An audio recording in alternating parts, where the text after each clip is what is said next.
तो जय जगन्नाथ। तो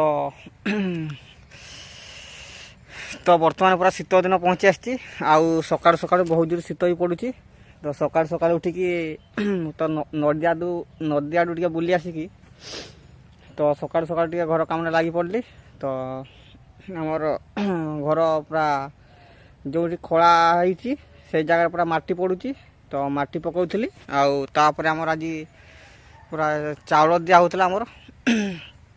तो से पंचायत को जाइली चाउल आने आउ सका सका पूरा गाई गोरु को छाड़ी देकी जाइली।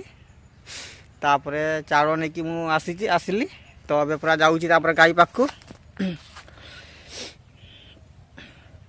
तो खरा भी बाटे धीरे धीरे बढ़ीगला पूरा टाइम पाखा पूरा गुटे पाखा को टाइम होगला। तो मुझे चली चली जाऊँगी आवा देखा गाई गोरु को चरइबा तापर नहीं आसवा आउ काली पूरा अष्टमी अच्छी आउ से चार्टा बेलू पूरा आमर हाट बसे अष्टमी हाट। तो से हाट को जीवा पूरा पाखे गाँ पाख तो जीवा देखा। तो गाइज बर्तमान मु पूरा बिल पाख को पहुँची आसी मो पछपटे देखी पारे पूरा धान पूरा पाची केमती चारिआडे।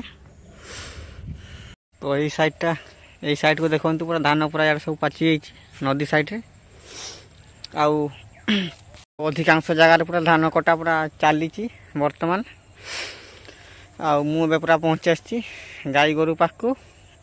आउ यही साइड देखी पारे पूरा गाई गोरु ये साइड पूरा चरुची सब छेड़ी आउ गाई सब एपटे पूरा चरुंट आड़े मु पूरा ये साइड अच्छी।